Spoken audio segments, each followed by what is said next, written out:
রূপনগর নামে একটি ছোট্ট গ্রাম ছিল। সেই গ্রামে রাহেলা নামক এক মহিলা বাস করত।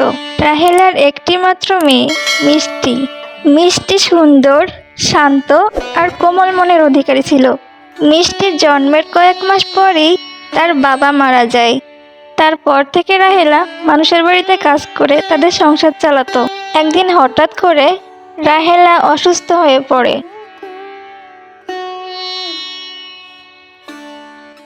মা, তোমার এখন কেমন লাগছে? তোমার জন্য কি ওষুধ নিয়ে আসবো আমি? ওষুধ কিভাবে নিয়ে আসবি? ঘরে তো টাকা পয়সা কিছুই নেই। আজ 1 সপ্তাহ হলো জমিদার বাড়িতে কাজ করতেও যাচ্ছি না। জমিদার মশাইয়ের কাছে 200 টাকা পাই।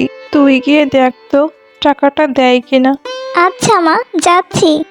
এই বলে মিষ্টি জমিদার বাড়িতে যাওয়ার জন্য রওনা হলো।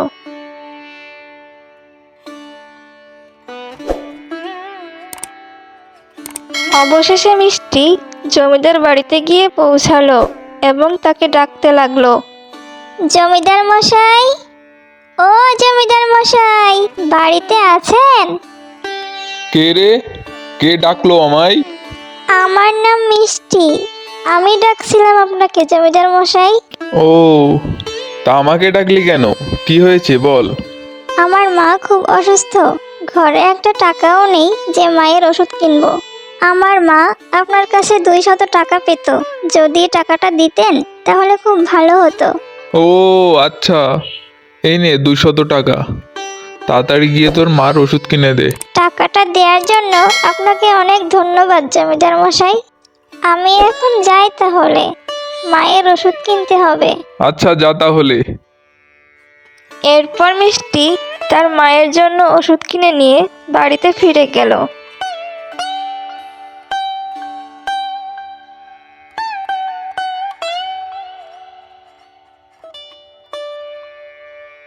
এই নাও মা, তোমার জন্য ওষুধ এনেছি। ওষুধগুলো খেয়ে নাও। আমি একটু বাইরে যাচ্ছি। আচ্ছা ঠিক আছে, যা, তাড়াতাড়ি ফিরে আসবি। মিষ্টি বাইরে গিয়ে তাদের ঘরের সামনে বসলো আর ভাবতে লাগলো, জমিদার মশাইয়ের কাছ থেকে টাকা নিয়ে যে ওষুধ কিনেছি সেগুলো তো 1 সপ্তাহ হবে না। ঘরে তো আর কোনো টাকাও নেই যে মায়ের ওষুধ কিনবো। যেভাবেই হোক আমাকে টাকা উপার্জন করতে হবে। এটা ভাবতে ভাবতে তার চোখ পড়লো তাদের উঠানে থাকা শিউলি গাছটির ওপর।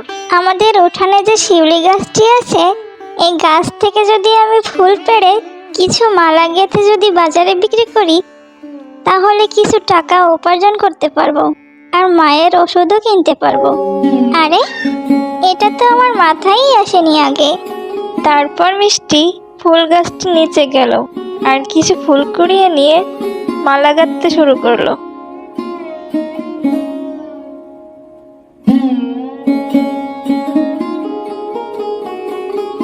মালা গাঁথা শেষে মিষ্টি মালাগুলো নিয়ে গ্রামে বিক্রি করতে যায়।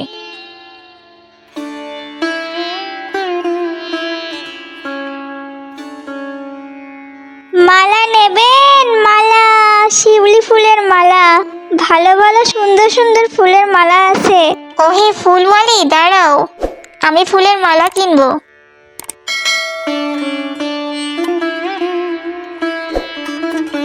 তোমার এই ফুলের মালা কত করে? 1 পিস মাত্র 20 টাকা। আমাকে দুটো দাও তাহলে। এখনই দিচ্ছি। এই নিন আপনার ফুলের মালা। আর এই নাও তোমার টাকা। টাকাগুলো নিয়ে মিষ্টি সেখান থেকে চলে গেল।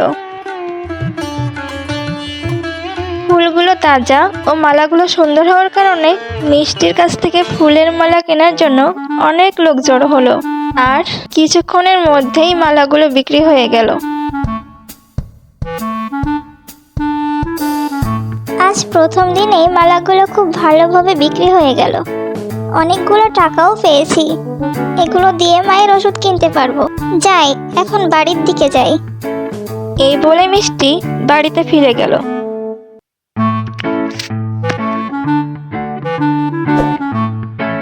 মা, তোমাকে যে ওষুধ দিয়েছিলাম সেগুলো খেয়েছো? খেয়েছি, এখন ওষুধ খাওয়ার পর অনেকটাই ভালো লাগছে। এরপর থেকে মিষ্টি প্রতিদিন সকালে শিউলি ফুল কুড়িয়ে মালা গাঁথত। আর মালা গাঁথা শেষে সেগুলো নিয়ে গ্রামে বিক্রি করতে যেত।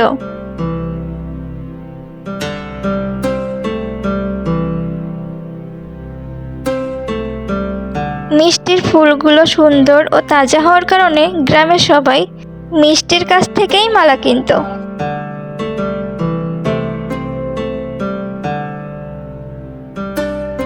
আর মালা বিক্রি করে যে টাকা উপার্জন হতো সেটা দিয়ে ওর মায়ের ওষুধ কিনে দিত। ছোট্ট মেয়ে মিষ্টি তার মায়ের অনেক সেবা করত, খুব ভালোভাবে দেখাশোনা করত। আর নিয়মিতভাবে ওষুধ খাওয়ার কারণে রাহেলাও ধীরে ধীরে সুস্থ হয়ে উঠল। কিছুক্ষণের মধ্যেই মিষ্টি বাড়িতে ফিরে এলো। মা, তুমি সুস্থ হয়ে গেছো? হ্যাঁ মা, আমি সুস্থ হয়ে গেছি। তুমি আমার জন্য অনেক কষ্ট করেছো, আর তোমাকে কষ্ট করতে হবে না।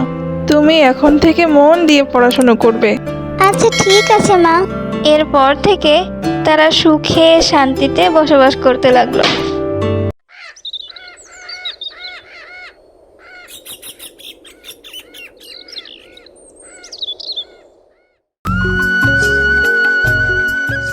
অনেক দিন আগের কথা। একটি ছোট্ট গ্রাম ছিল। গ্রামটির নাম ছিল রূপনগর। এই গ্রামে বাস করত এক বণিক, যার ছিল 2 বউ। বড় বউয়ের নাম সুমতি আর ছোট বউয়ের নাম রূপমতি। তাদের ছিল 2টি কন্যা, সুমতির কন্যা সোনা আর রূপমতির কন্যা রূপা। সুমতি ছিল খুব ভালো মনের, আর রূপমতি ছিল খুবই অহংকারী, দেমাকি এবং হিংসুটে প্রকৃতির।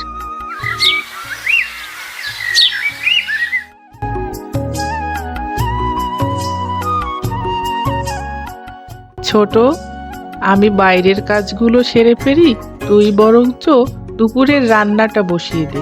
উনি তো আবার বাণিজ্যে যাবে, সবকিছু তাড়াতাড়ি করতে হবে।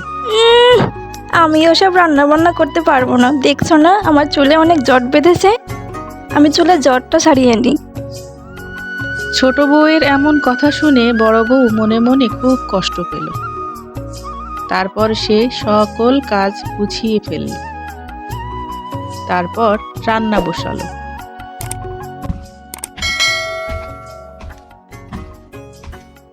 কই গো, কোথায় গেলে সব?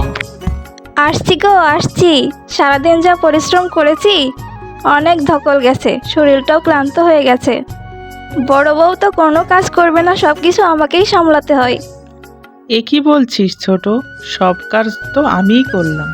হয়েছে হয়েছে, আর কথা বাড়িও না। আমার সব কিছু গুছিয়ে দাও, আমি বাণিজ্যে যাব, আমার আবার দেরি হয়ে যাচ্ছে। আমি ঘরে যেয়ে বসছি, তোমরা সব তাড়াতাড়ি গুছিয়ে দাও। আমার সোনা রূপা কোথায় গেছে? তাদের দেখছি না যে। সোনা রূপা, কই গেলি মা? এইদিকে আয় তো একটু। এই তো বাবা, আমরা চলে এসেছি। আমার সোনা রূপার জন্য বাণিজ্য থেকে কি আনতে হবে? প্রথমেই রূপা বলল, আমার জামা আনবে, জুতো আনবে, লিপস্টিক আনবে, পুতুল আনবে, খেলনা আনবে, আরো অনেক কিছু আনবে। আর তোমার কি লাগবে সোনা মা? তোমার যেটা পছন্দ সেটাই আনবে আমার জন্য। যত সব আদিক্ষেতা।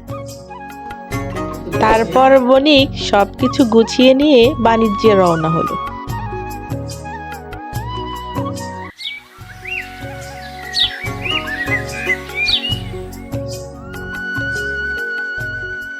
এই বড় বুবুর জন্য শান্তিতে আমি কোনো কাজ করতে পারি না। এই আপদটাকে যদি বিদায় করতে পারতাম তবেই আমার শান্তি হতো। স্বামী তো এখন বাড়িতে নেই, এটাই সুবর্ণ সুযোগ। এই সুযোগে আমাকে কিছু একটা করতে হবে। আমার এক পরিচিত তান্ত্রিক বাবা আছে, তার কাছ থেকে পরামর্শ নিয়ে দেখি তিনি কি বলেন। তখন বড় বউ এসে ছোট বউকে বলল, ছোট ছোট, আমি নদীর ঘাট থেকে কাপড়গুলো পরিষ্কার করে নিয়ে আসি, তুই বাড়িতেই থাকিস কেমন? যাও যাও, আমি বাড়িতেই আছি।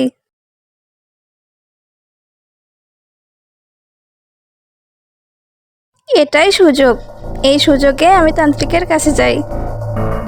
তারপর ছোট বউ তান্ত্রিকের কাছে রওনা হলো।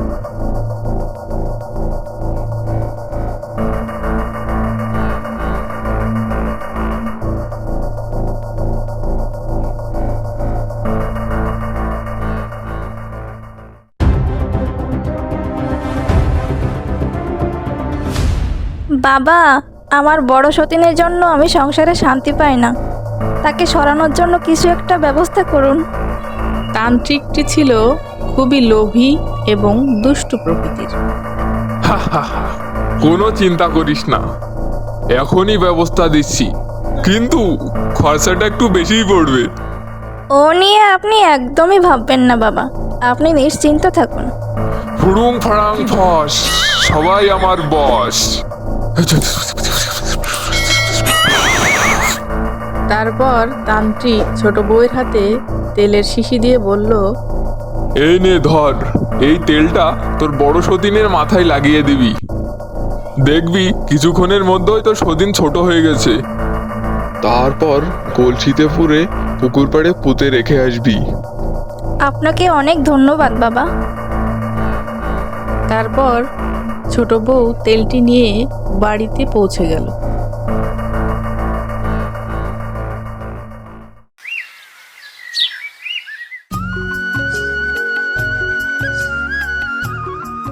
বুবু, তুমি তো সারাদিনই কাজ করো, চুলটা একটু আঁচড়ানোরও সময় পাও না। এসো, চুলে তেল দিয়ে আমি একটু তোমার চুলটা বেঁধে দিই। আচ্ছা ঠিক আছে, তাহলে দে। তাহলে তুমি ঘরে চলো, তারপর দিচ্ছি।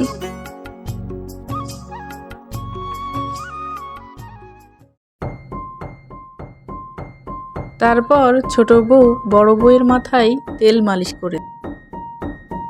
এ কি ছোট, আমার মাথাটা যেন কেমন করছে, মাথাটা যেন কেমন ঘোরাচ্ছে। এখন পর বড় বউ অজ্ঞান হয়ে গেল। তারপর আস্তে আস্তে ছোট হয়ে গেল। বড় বউ ছোট হওয়ার সাথে সাথে ছোট বউ বড় বউকে কলসির ভিতরে ভরে ফেলল। তারপর কলসিটি নিয়ে তাড়াতাড়ি ছোট বউ পুকুর ঘাটের দিকে রওনা হলো। পুকুর ঘাটে এক কোণে গিয়ে ছোট বউ কলসিটি তাড়াতাড়ি পুঁতে ফেলল। যাক বাবা, আপদটা বিদায় হলো।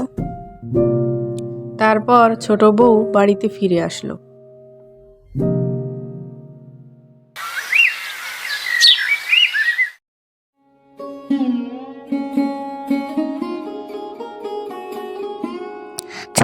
ছোট মা, আমার মাকে খুঁজে পাচ্ছি না। কোথায় গেছে আমার মা, তুমি কি জানো? তোর মা কোথায় গেছে সেটা আমি কি করে বলবো? যা, গিয়ে থালা বাসনগুলো ধুয়ে ফেল। ছোট মা, আমি তো থালা বাসন ধুতে পারি না। পারিস না বললেই হবে, এখন থেকে শিখতে হবে। যা, গিয়ে বাসনগুলো ধুয়ে ফেল। এরপর ছোট্ট মেয়ে সোনা থালা বাসনগুলো ধুতে লাগলো। ছোট মা, আমার অনেক খিদে পেয়েছে, আমাকে কিছু খেতে দাও না। ঘরে কোনো খাবার নেই, সারাক্ষণ শুধু খাই খাই। যা, বেরিয়ে যা এখান থেকে, যত সব আপদ। এটাকেও যদি ওর মায়ের মতো দূর করতে পারতাম তাহলে খুব ভালোই হতো। এরপর ছোট্ট মেয়ে সোনা কাঁদতে কাঁদতে পুকুর ঘাটে চলে গেল। মা, তুমি কোথায় চলে গেলে মা? আমার খুব খিদে পেয়েছে, ছোট মা আমাকে খেতে দিচ্ছে না। সোনা কাঁদতে কাঁদতে ওখানেই ঘুমিয়ে পড়ল। ঘুমের ঘরে সোনা স্বপ্ন দেখলো, সোনা মা, এই যে দেখো পুকুর ঘাটে একটি আপেল গাছ, তুমি আপেল গাছ থেকে আপেল ছিঁড়ে ছিঁড়ে খাও। ওই যে আপেল গাছ, ওখান থেকে আমি আপেল ছিঁড়ে ছিঁড়ে খাই।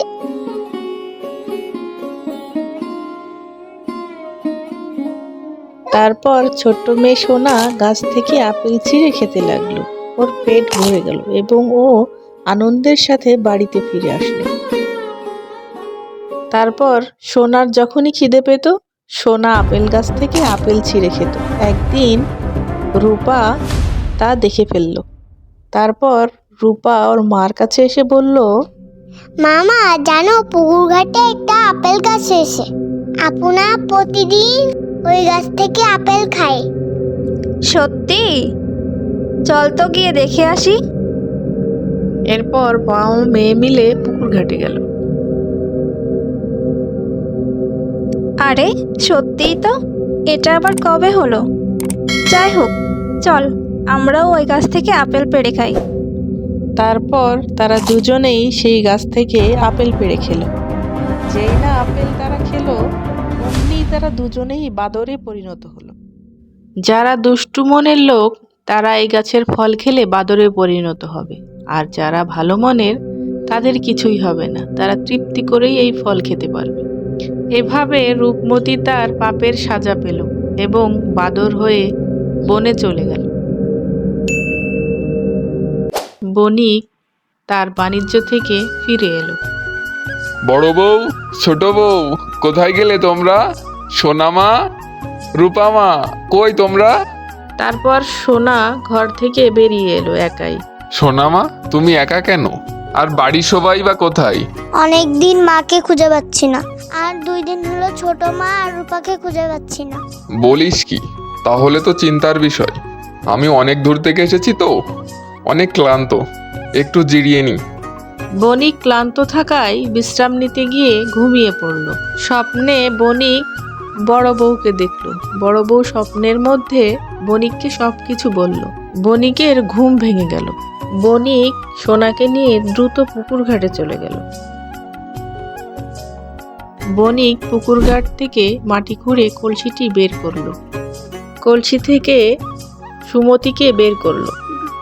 সুমতির এই ছোট আকৃতির দেখে বণিক কাঁদতে লাগলো। বণিকের চোখের পানি যেই না সুমতির গায়ে পড়ল, তখনই বড় বউ সুমতি তার পূর্বের আকৃতিতে ফিরে গেল। তারপর তারা বাড়ি ফিরে আসলো এবং সুখে শান্তিতে বসবাস করতে লাগলো। এদিকে রূপমতী তার পাপের সাজা নিয়ে বাদর রূপে বনে বনেই ঘুরে বেড়ালো। একদিন চম্পা চামেলি বসে বসে গল্প করছিল। তখন চম্পা দেখলো তার সামনে দিয়ে একটা প্রজাপতি উড়ে যাচ্ছে। ও, কি সুন্দর প্রজাপতি, আমি ওটা ধরতে চাই। এই বলে জুই প্রজাপতিটির পিছু নিল। যাস না জুই, হয়তো কোনো বিপদ হতে পারে। কিন্তু জুই চামেলির কোনো কথাই শুনল না। প্রজাপতিটি জুইকে এতই মুগ্ধ করেছিল যে সেটি ধরার জন্য কখন যে বনে চলে আসলো সে বুঝতেই পারল না। এই তো ধরে ফেলেছি, আর একটু, যেভাবেই হোক প্রজাপতিটি আমি ধরেই ছাড়বো। এই বলতে বলতে জুই ডাইনির বাড়ির সামনে চলে আসলো। তখনই ডাইনি বুড়ি তার আসল রূপ ধারণ করলো। এটা কি হলো? এটা তো দেখছি একটা ডাইনি। কে আছো? বাঁচাও আমাকে, বাঁচাও। এখানে তোকে কেউ বাঁচাতে আসবে না ছোট্ট মেয়ে। বাঁচাও, বাঁচাও আমাকে।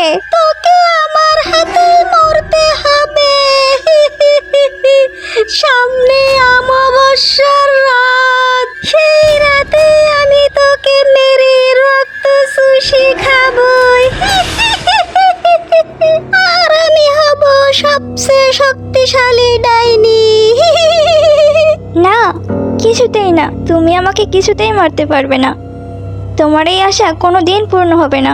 অমাবস্যার রাত আসার আগেই কেউ না কেউ আমাকে বাঁচিয়ে নিয়ে যাবে, আর তুমিও তোমার মৃত্যুর জন্য তৈরি থেকো। এরপর ডাইনি জুইকে বন্দি করে রাখলো। আমাকে এভাবে বন্দি করে রেখো না, ছেড়ে দাও আমাকে, আমি বাড়ি ফিরে যেতে চাই। তুই এখানে বন্দি, দেখবো তোকে কে বাঁচাতে আসে।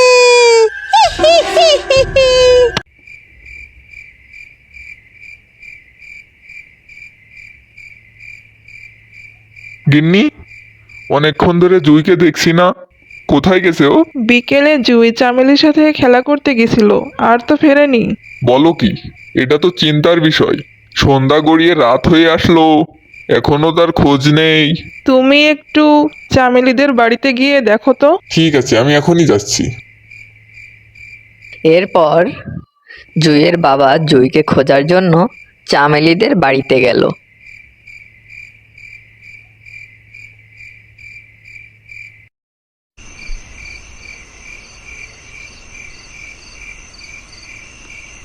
এরপর চামেলিদের বাড়ির সামনে গিয়ে চামেলিকে ডাকতে লাগলো। মা চামেলি, ও চামেলি, বাইরে আয় তো একটু মা। কি হয়েছে কাকু? এত ডাকছো কেন আমাকে? জুই তো এখনো বাড়িতে ফেরেনি, বিকেলে তো ও তোর সাথে ছিল। ও কোথায় আছে এখন, তুই কি বলতে পারবি? আমি জানি না কাকু, তবে এতটুকু বলতে পারি, জুই আর আমি একসাথে গল্প করছিলাম। তখন একটি প্রজাপতি দেখে জুই সেটি ধরার জন্য তার পিছু নিয়েছিল। আমি মানা করেছিলাম যেতে, কিন্তু জুই আমার কথা শোনেনি। প্রজাপতিটি ধরার জন্য বনের দিকে চলে গেল। তারপর আর কিছু জানি না। আচ্ছা থাক তাহলে, আমি বনের দিকে গিয়ে দেখি একটু। এই বলে জুইয়ের বাবা জুইকে খোঁজার জন্য বনের দিকে চলে গেল। কাকু, জুইকে খুঁজে পেলে আমাকে একটু জানাবেন। জুই, ও জুই, কোথায় গেলি মা? জুই, জুই। জুইকে ডাকতে ডাকতে জুইয়ের বাবা একটা জলপরীকে দেখতে পেল। তোমার মেয়ে জুইয়ের অনেক বিপদ। এক জাদুকরি ডাইনি তাকে বন্দি করে রেখেছে। কোথায় আর কেন বন্দি করে রেখেছে? আমাবস্যার রাতে ওই ডাইনি তোমার মেয়ে জুইকে মেরে আরও শক্তিশালী হতে চায়। আমি ওই ডাইনিকে মেরে আমার মেয়েকে বাঁচাবো। তুমি ওকে মারতে পারবে না, কারণ ডাইনির অনেক জাদু শক্তি আছে। ডাইনির সাথে লড়াই করা কোনো সাধারণ মানুষের কাজ নয়। এই ডাইনিকে মারার কি কোনো উপায় নেই? ডাইনিকে মারার একটা উপায় আছে। কি সেটা? আমি জানতে চাই। এখান থেকে কিছু দূর গেলেই একটা গুহা দেখতে পাবে, আর ওই গুহার ভিতরেই রয়েছে একটি সোনালী পাখি। তুমি যদি ওই পাখিটা মারতে পারো তাহলেই ওই ডাইনি মারা যাবে। বেশ, তাই হবে। আমি ওই গুহায় গিয়ে পাখিটিকে মেরে ফেলবো। এই বলে সে পাখিটিকে মারার জন্য গুহার দিকে রওনা হলো। বনে অনেকক্ষণ খোঁজাখুঁজির পর সে গুহাটি দেখতে পেল এবং তার ভিতরে প্রবেশ করলো। এই তো পাখিটাকে পেয়েছি।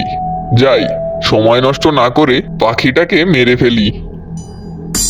পাখিটিকে মারার সাথে সাথে ডাইনির গায়ে আগুন ধরে গেল, আর ডাইনি সে আগুনে পুড়ে ছাই হয়ে গেল, আর জুই খাঁচা থেকে মুক্তি পেয়ে গেল। তারপর সেখানে জুইয়ের বাবা আসে আর জুইকে নিয়ে বাড়ি চলে যায়।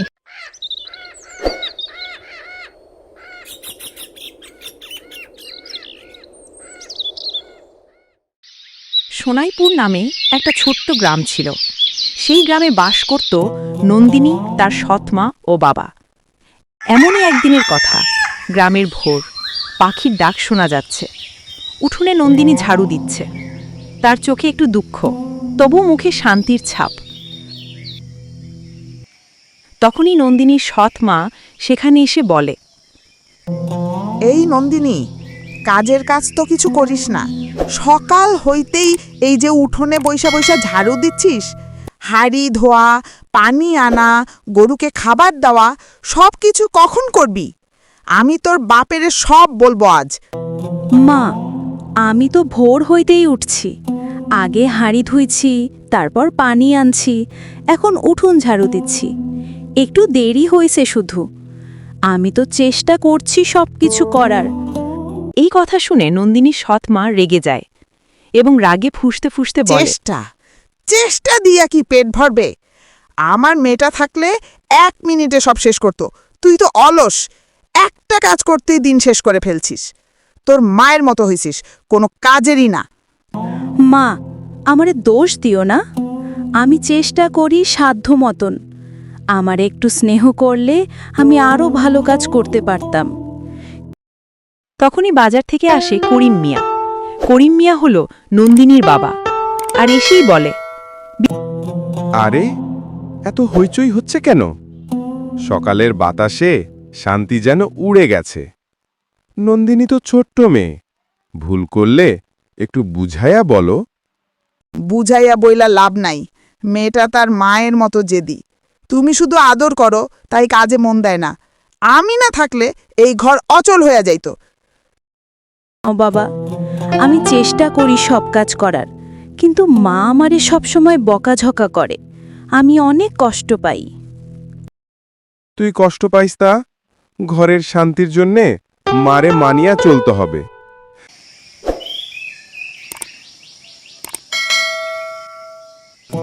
বিকেলে নন্দিনী তার বান্ধবী লাইলির সাথে আড্ডা দিতে যায়। লাইলি হলো ওর প্রিয় বন্ধু। নন্দিনী, তোর মুখ দেখি কেমন ফ্যাকাশে। আবার কি বকা দিছে তোর সৎমা? লাইলি, বকা তো প্রতিদিনই খাই। যতই কাজ করি না কেন, তাও আমারে দোষারোপ করে। মনে হয় আমি এই ঘরের বোঝা। এই সব অন্যায় চুপ কইরা সহ্য করিস কেন? তুই তো খারাপ না। একদিন না একদিন সবার সামনে সত্যি ফাঁস হবেই। চাইলে তো পারি না প্রতিবাদ করতে। বাবাকে ভালোবাসি, ওনার শান্তির জন্য চুপ থাকি। এভাবে কিছুদিন কেটে যায়। সৎ মায়ের অত্যাচারে নন্দিনীর দিনগুলো কাটছে। এই কথাগুলো আস্তে আস্তে গ্রামে ছড়িয়ে গেল। এ কথা চলে গেল জমিদারের কানে। জমিদার ছিল খুবই সৎ এবং দয়ালু মানুষ। জমিদার সাহেব এ কথা শুনে নন্দিনীদের বাড়িতে আসলো।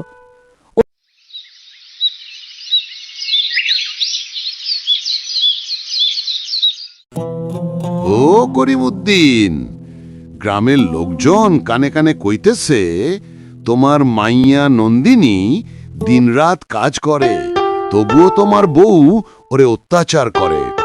আসল সত্যি কি আমারে বলো তো শুনি। না না জমিদার সাহেব, আমি কিচ্ছু জানি না। চাচা, আমি মিথ্যা কইতে পারি না। আমি ভোর হইতে রাত অবধি কাজ করি, তাও মা আমারে খারাপ বলে, মারধরও করে মাঝে মাঝে। আমি অনেক কষ্ট পাই, কিন্তু চুপ থাকি। সব মিথ্যা।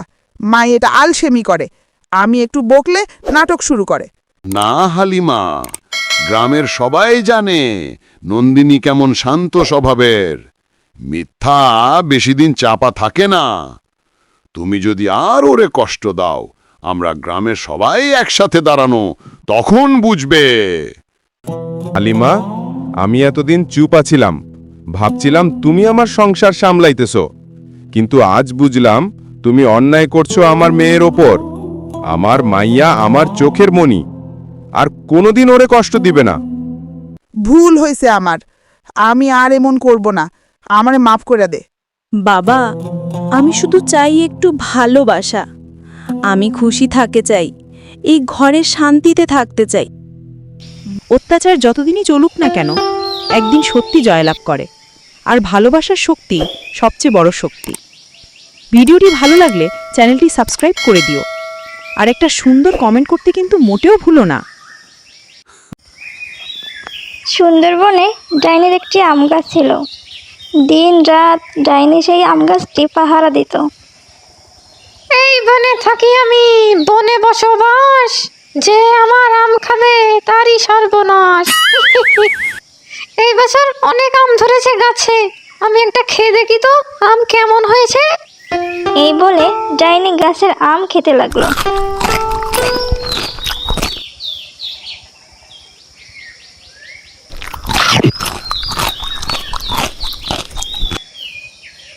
বাহ, এবারের আমগুলো তো অনেক মিষ্টি হয়েছে। বাজারে বিক্রি করলে আমি অনেক টাকা পাবো। অনেকক্ষণ তো পাহারা দিলাম, গাছের ডালে বসে থাকতে থাকতে কোমরটা আমার ব্যথা হয়ে গেল। যাই, ওদিক থেকে ঘুরে আসি। এই বলে ডাইনি উড়ে চলে গেল। আজ অনেক কাঠ কেটেছি, পরিশ্রম হয়েছে অনেক, আবার খিদেও লেগেছে। যদি খাওয়ার কোনো কিছু পেতাম তাহলে খুব ভালো হতো। আরে আরে, একটা আম গাছ দেখতে পাচ্ছি, আমগুলো পেকে একদম লাল টুকটুকে হয়ে আছে। এদিকে আবার আমার খিদেও লেগেছে, যাই ওখান থেকে একটা আম পেড়ে খাই, এতে আমার পেটও ভরবে, আবার শক্তিও পাবো অনেক। যাই যাই, ওখান থেকে কিছু আম খেয়ে নিই। এই বলে কাঠুরিয়া আম গাছটার নিচে গেল। আরে, নিচে একটা আম দেখতে পাচ্ছি, যাক তাহলে আমি এটাই খাই।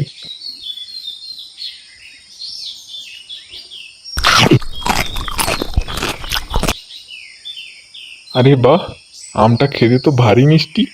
কিছু আম পেড়ে বাড়িতে নিয়ে যাই, আমার ছেলে অনেক খুশি হবে। এরপর কাঠুরিয়া গাছ থেকে আম পাড়তে লাগলো।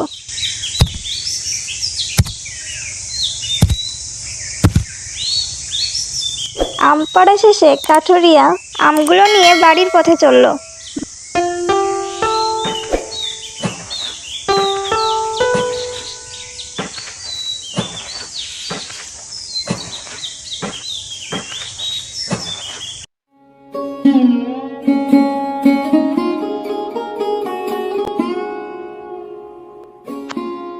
মা, বাবা এখনো আসছে না কেন? সেই কখন বনে কাট কাটতে গেছে, এখনো তো এলো না। এই তো তোর বাবার আসার সময় হয়ে গেছে, চলে আসবে এখনই। গিন্নি, ও গিন্নি। ওই দেখ, তোর বাবা চলে এসেছে। বাবা, তোমার আসতে এত দেরি হলো কেন? আগে ঘরে তো চল, একটু জিরিয়ে নি, তারপরে বলছি সব।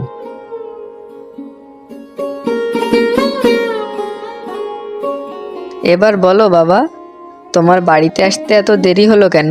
ছেলেটা যখন অত করে বলছে তখন বলোই না, আমি একটু শুনি। শোনো তাহলে। তখন কাঠুরিয়া সব ঘটনা খুলে বলতে লাগলো।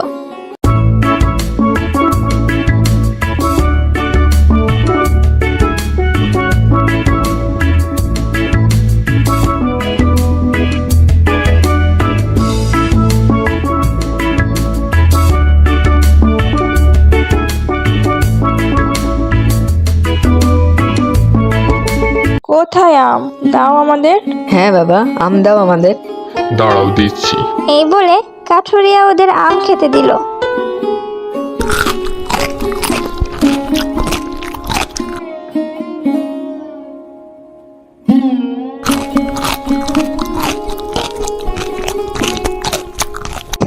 সত্যি বাবা, আমগুলো খেতে খুব মিষ্টি আর মজাদার ছিল। এত মজার আম আমি আগে কখনো খাইনি। তুই ঠিকই বলেছিস খোকা, আমগুলো সত্যিই খুব মিষ্টি আর সুস্বাদু খেতে। বাবা, ও বাবা, কাল বন থেকে আসার সময় এই আম তুমি আবার নিয়ে আসবে। আচ্ছা বাবা, ঠিক আছে, নিয়ে আসবো। আচ্ছা, তাহলে আমি এখন আমার বন্ধুদের সাথে খেলা করতে গেলাম। আচ্ছা যা, সন্ধ্যা নামার আগেই ফিরে আসবি। ঠিক আছে মা। এই বলে রাজু তার বন্ধুদের সাথে খেলতে গেল।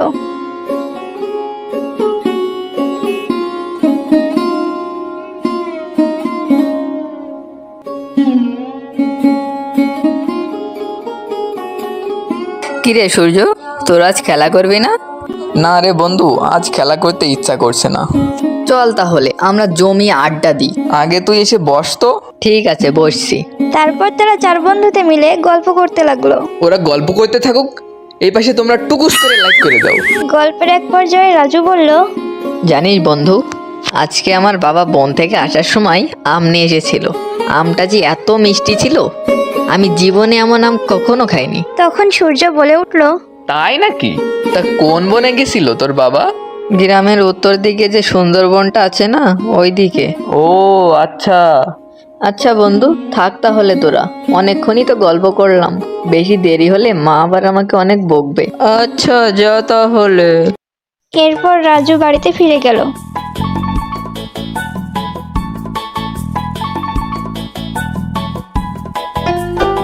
বন্ধু, রাজু কি বলে গেল শুনলি তো? হ্যাঁ রে, শুনলাম। চল তাহলে আজ রাতে আমরা আম খেতে যাই। কিন্তু আমি শুনেছি ওই বনে একটি ডাইনি থাকে। আরে ছাড় তো ওইসব কথা, ওইসব ডাইনি বলে কিছুই হয় না। তাহলে এই কথাই রইলো, চল এখন সবাই বাড়ি যাই। আচ্ছা চল তাহলে। এরপর তারা তিন বন্ধু বাড়িতে চলে গেল।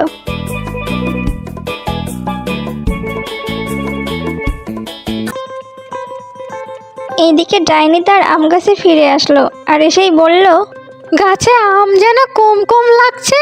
হ্যাঁ তাই তো, এবার থেকে কড়া নজর রাখতে হবে। সেদিন রাতে ওরা তিন বন্ধু একসাথে বনে বের হলো। তারা বনে অনেকক্ষণ খোঁজাখুঁজির পর সেই আম গাছটি দেখতে পেল। ওই দেখ বন্ধু, রাজু ওই গাছটির কথাই বলেছিল। হ্যাঁ রে, এটাই তো মনে হচ্ছে। যা গিট্টু, তুই আম পেড়ে নিয়ে আয়, আমরা এখানে দাঁড়াচ্ছি। এরপর গিট্টু আম পাড়ার জন্য যেই না লাফ দিল, ঠিক তখনই ডাইনি সেখানে চলে আসলো। তখন ডাইনি অনেক রেগে গিয়ে গিট্টুকে তার জাদুশক্তি দিয়ে একটি খাঁচায় বন্দি করলো। এটা দেখে সূর্য আর রবি ভয় পেয়ে দৌড়ে পালালো। এরপর তারা রাজুদের বাড়িতে গিয়ে রাজুকে ডাকতে লাগলো। রাজু, কোথায় তোরা? বাইরে আয় একটু, সর্বনাশ হয়ে গেছে। কই তোরা, তাড়াতাড়ি আয়। তখন রাজু ও তার বাবা বাইরে আসলো। কি হয়েছে, তোমরা এত ডাকাডাকি করছো কেন? আমাদের বন্ধু গিট্টু একটা ডাইনির খাঁচায় আটকা পড়েছে, তাকে বাঁচাতে হবে।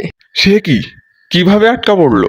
রাজুর কথা শুনে আমরা ওই গাছের আম পাড়তে গেছিলাম, তখন একটা ডাইনি বুড়ি এসে গিট্টুকে খাঁচায় বন্দি করে ফেললো। আর এটা দেখে আমরা সাথে সাথে ভয় পেয়ে পালিয়েছি। তাহলে তো আমাদের গিট্টুকে বাঁচাতে হবে। চলো, আমার জানা মতো একটা তান্ত্রিক আছে, তার কাছে যাই। তারপর তারা সবাই মিলে সেই তান্ত্রিককে ডাকতে গেল। তারপর রাজুর বাবা তান্ত্রিককে সব ঘটনা খুলে বলল। সবকিছু শোনার পর তান্ত্রিক তাদের সাথে গেল। ডাইনি, ওকে ছেড়ে দে বলছি। তা না হলে কিন্তু ফল ভালো হবে না। আরে আরে, এ তো দেখছি তান্ত্রিক। আয় আয়, তোর জন্যই অপেক্ষা করছিলাম। তাজা গোলাপ ফুল, তোর অনেক ভুল। গোলাপ ফুলের মালা, কাটবো তোর গলা। উড়ুং ফাড়াং ফস, করবো তোরে বশ। হেইয়া! তান্ত্রিক তার শক্তি দিয়ে ডাইনিকে আগুনে আটক করলো। ওরে বাবা রে, মরে গেলাম। আমাকে ছেড়ে দে তান্ত্রিক। আমি তোকে ছেড়ে দেব, তুই আগে গিট্টুকে ছেড়ে দে, তারপর। তারপর ডাইনি গিট্টুকে ছেড়ে দিল। যদি আমার গাছের আম আর কেউ না খাই, তাহলে আমি কাউকে কখনো ক্ষতি করব না। ঠিক আছে, তাই হবে। এই বলে তান্ত্রিকরা সেখান থেকে চলে গেল। তারপর থেকে ডাইনি আর কখনো কারোর ক্ষতি করলো না।